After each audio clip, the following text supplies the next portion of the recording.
In an era of emerging multipolarity, the BRICS group's move to expand its membership should come as little surprise, with the Middle East and North Africa MENA region not exempt from a possible changing world order. BRICS is made up of Brazil, Russia, India, China, and South Africa, and is seen as counterweight to the G7, Canada, France, Germany, Italy, Japan, and the United Kingdom, and the United States of America. 4 of the 6 BRICS invitations, which came on Thursday, August 24, during the finale of the group's summit in South Africa, were handed to MENA countries: the Islamic Republic of Iran, Saudi Arabia, Egypt, and the United Arab Emirates. The enlargement rests on the group's desire to level out a global playing field it views as rigged against it. For Iran, the invitation has been described by regional observers as a historic development and a strategic victory for Iran's foreign policy. Iranian officials believe joining BRICS will help strengthen the push for de-dollarization of international trade, challenge the West's authority in global affairs, and neutralize U.S. efforts to isolate Iran through illegal, unilateral punitive measures known as sanctions. The BRICS countries are home to about 40% of the world's population, and their economies make up around a quarter of global GDP. The addition of Iran, Saudi Arabia, and the United Arab Emirates would mean that 6 of the world's top 9 oil producers could be BRICS members starting January 2024. In theory, this could give the bloc some sway over global energy prices and production.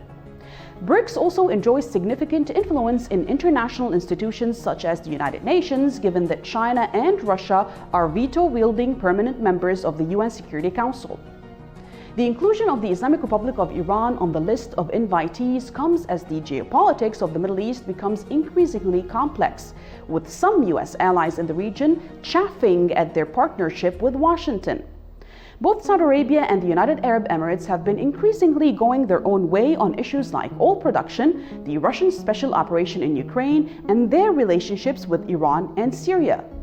The invitation to join BRICS is the culmination of months of diplomatic activity by Iran, which has the second largest gas reserves in the world after Russia and a quarter of the oil reserves in the Middle East, and which views itself as a regional power player, once rivaling Saudi Arabia, and today building new ties with it that might result in further development for the region of West Asia. These relevant successes in foreign policy are now hoped to not only improve the Iranian domestic situation, but also to give Iran leverage against US hegemony in West Asia. Welcome to the Mideast Stream. I'm Marwa Osman.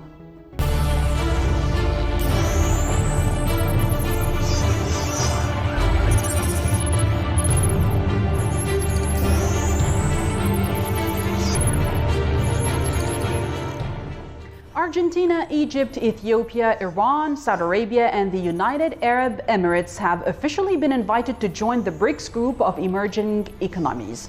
Iran's accession to the BRICS group, which have so far included Brazil, Russia, India, China, and South Africa, is being hailed as a strategic success for its own foreign policy.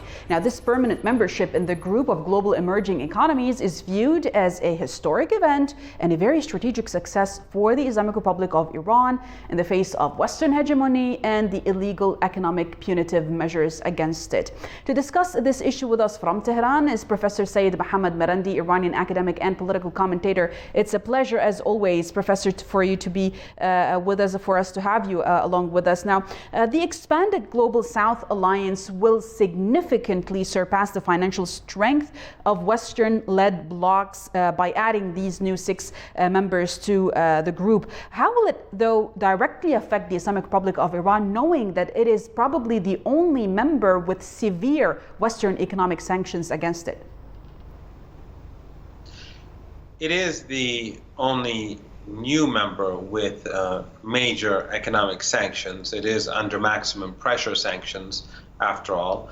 But we have to keep in mind that Russia, which was a part of the first group of countries that created BRICS, they are also heavily sanctioned like Iran.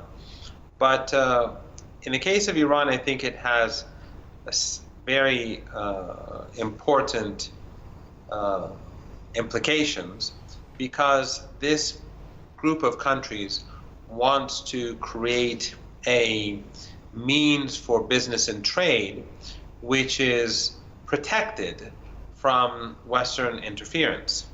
And this, of course, for a country like Iran, is of particular importance because of the sanctions itself. Of course, there are many reasons why these countries, many sanctioned to different degrees and others not so much so. There are many reasons why they would want this alternative. It has its own economic benefits. It removes the threat of sanctions, but in the case of some countries, it makes those sanctions, the existing sanctions, ineffective, or at least much less effective.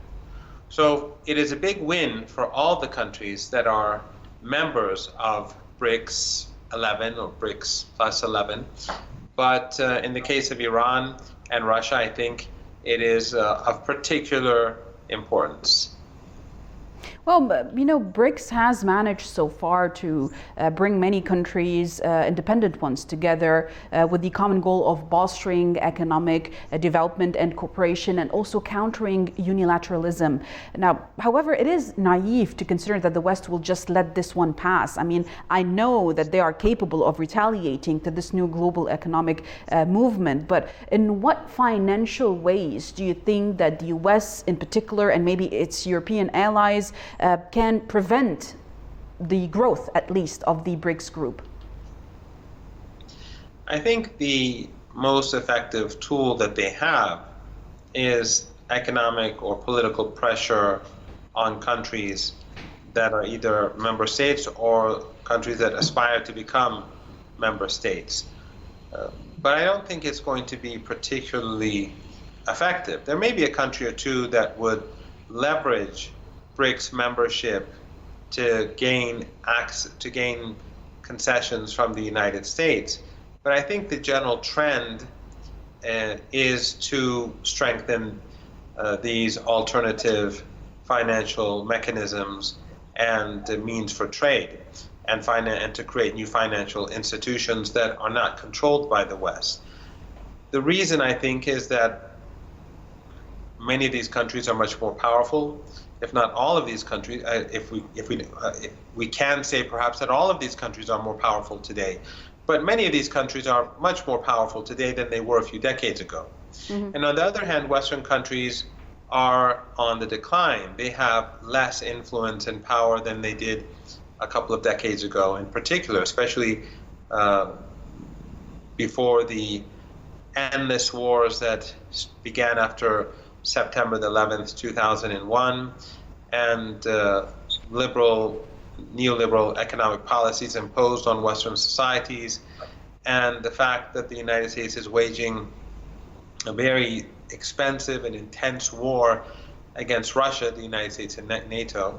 All of these contribute to the increased pace of decline of the West. And then there's this increased tensions with China that we're seeing, and the undeclared trade war that is intensifying literally as we speak between NATO countries and China. So all of these together are contributing to quickening the pace of Western decline, and that makes it much more difficult for them to put pressure on countries, whether politically or economically, and it gives them less to offer to countries as an incentive to steer clear of BRICS. Well, Professor Marandi, BRICS member states are in talks to exclusively trade in national currencies, and this is where we start playing risky business with the West, if I may, which would be a major blow to the hegemony of the US dollar.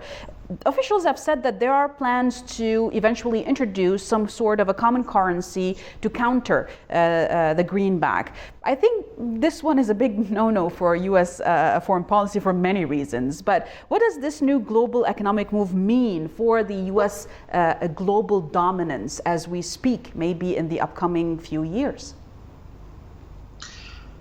It doesn't mean that there will be a new currency that you and I could use when we go to a shop. That's not the point. What they want to be able to do is to allow businesses to transact, to do trade with one another without being impeded by Western financial institutions. So with the fact that, taking into account the fact that digital technology and today is far more advanced than it was even a few years ago, and also the fact that many of the commodities that the world needs are coming from BRICS member states, and much of the global production exists in BRICS member states. So Western countries don't have all that much or let's say the necessary tools to impede a new means or new mechanisms, and it could be a multiple set of mechanisms to circumvent the dollar or to circumvent financial institutions. I really don't think that the West can stop this. There could be different means by which they circumvent the West and their economic institutions and U.S.-led institutions, and also the fact that Western countries do not produce much, they do not export commodities that much, and they are on the decline. All these together, I think, make it really almost inevitable for this to happen. Mm-hmm. Well, it does seem that it's getting a bit interesting when it comes to dodging Western values, quote unquote, when it comes to new economies rising away from Western hegemony. I want to thank you very much, Professor Sayyid Mohammad Marandi, Iranian academic and political commentator, for joining us to discuss about the accession of the Islamic Republic of Iran to the BRICS group. Now, ladies and gents, please stay tuned, because next we will be talking about how the U.S. is wreaking havoc again in Syria.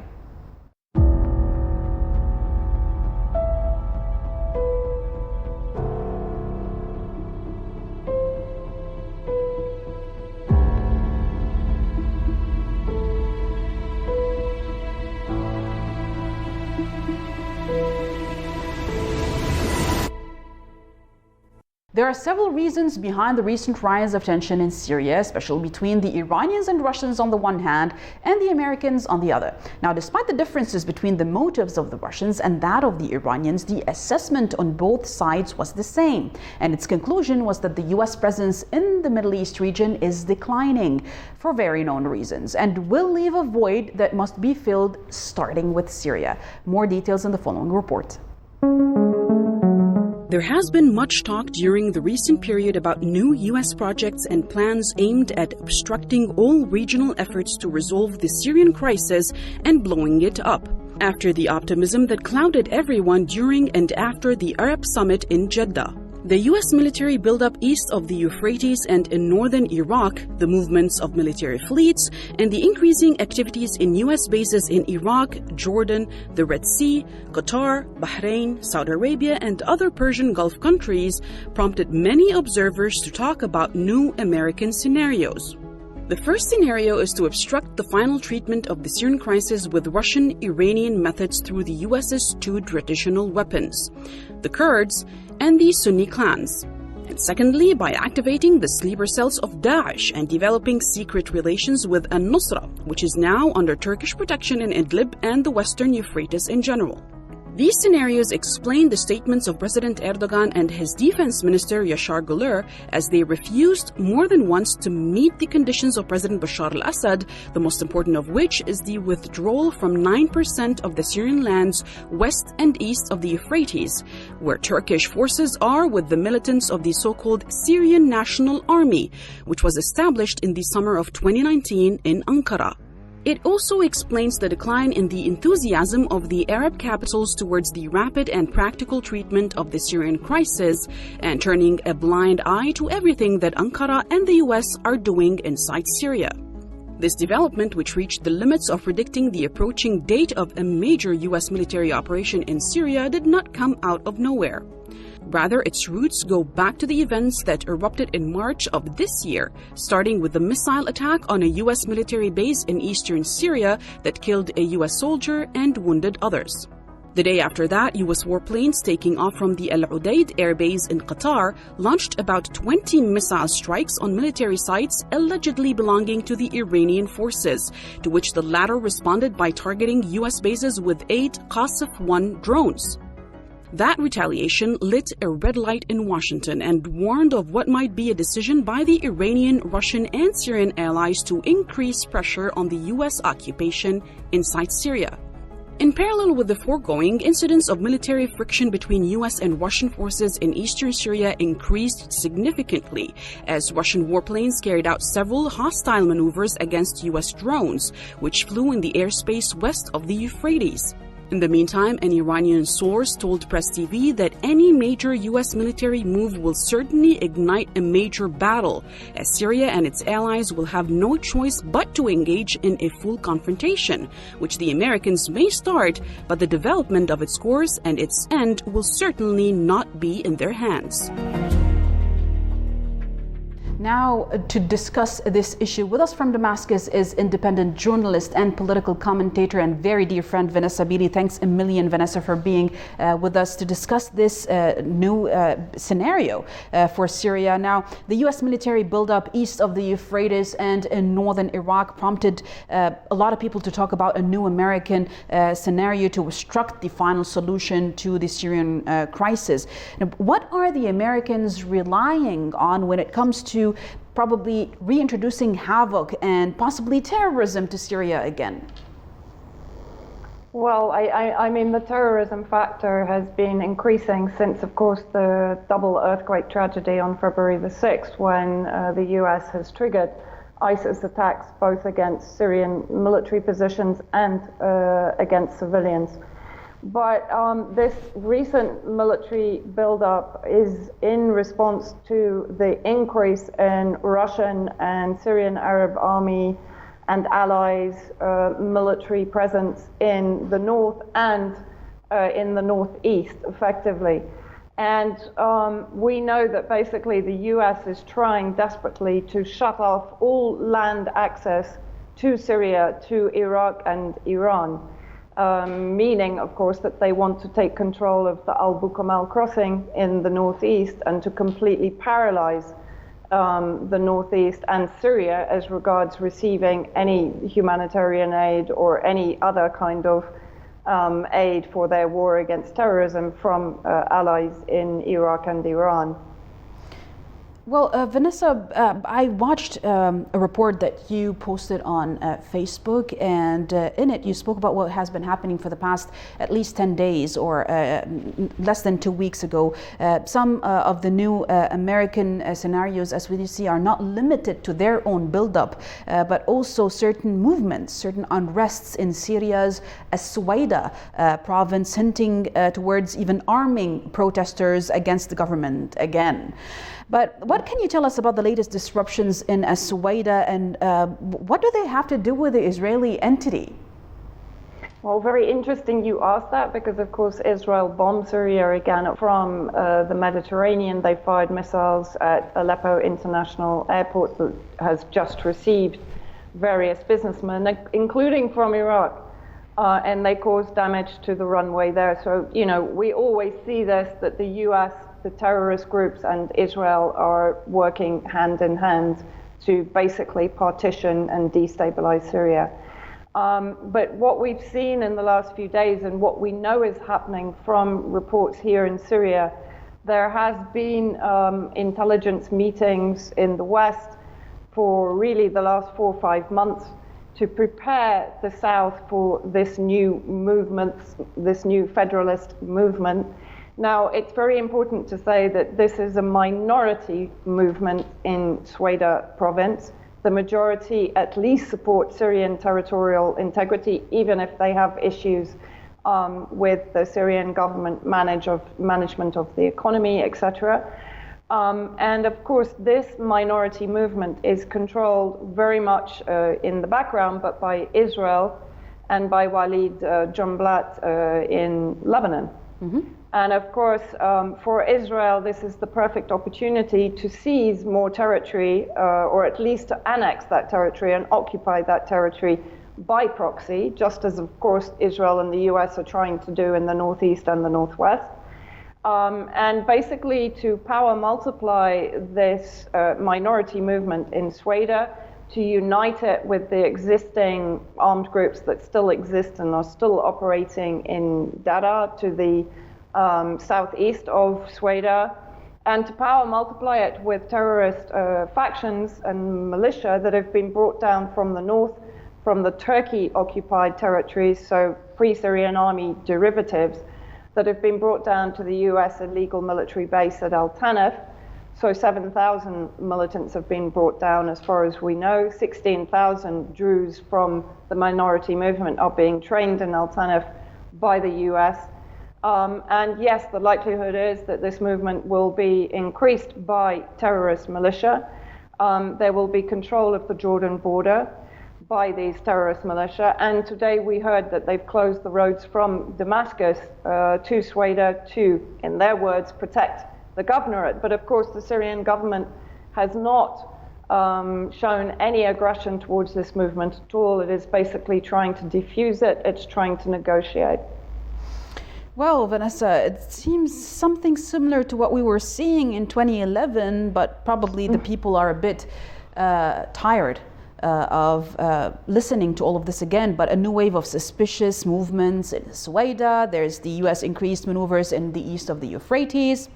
Daesh remnants in Deir ez-Zor and sometimes also in Hama, and reintroduction of wanted Syrian terrorists, despite the fact that we laughed a bit about the reintroduction part, you and I, because they're still here. They never left from the northern Turkish occupied territories. Is this 2011 2.0, Vanessa, or is it a bit different in your views? Well, to a degree, yes. It's a recycling, as I've said on various interviews. It's a recycling of what happened in 2011. But of course, now Syria has undergone almost 13 years of this terrorist proxy war against them by NATO member states, including Turkey, of course. And 13 years of some of the most savage sanctions that have ever been imposed unilaterally against the Syrian people. By the US and the UK, of course, without a UN mandate. Interestingly enough, in the Northwest, you talk about this kind of resurgence of the terrorist groups. We apparently had a visit from 3 Republican Congress members via the Bab al-Salame crossing in Idlib, which of course is under the control of terrorist groups. Funnily enough, it's under the control of the one group that the US has just ostensibly sanctioned. And I think part of this, of course, is their desire to establish an autonomous region in the Northwest with Abu Mohammed Jolani in charge of that, the head of HTS, which is effectively Al-Qaeda, although, of course, it's been rebranded to distance itself from Al-Qaeda and ISIS. And so what we're seeing, I think, is an escalation from the US to try and carry through on their plans to effectively isolate a central Syrian state surrounded on almost all sides by hostile occupation forces. And I think that, they're kind of running out of time. Elections in 14 months. NATO member states led by the US are failing in Ukraine to destroy Russia. And potentially, I do believe, according to some analysts here, they see Syria as an easy option to get a victory. Now, whether that is going to be proven correct, the Syrian people, as starving as they are, as exhausted as they are reacting very strongly against another attempt by the West and by Israel to create a sectarian divide between them and the people of Sweden, who they consider to be their brothers in the Syrian state.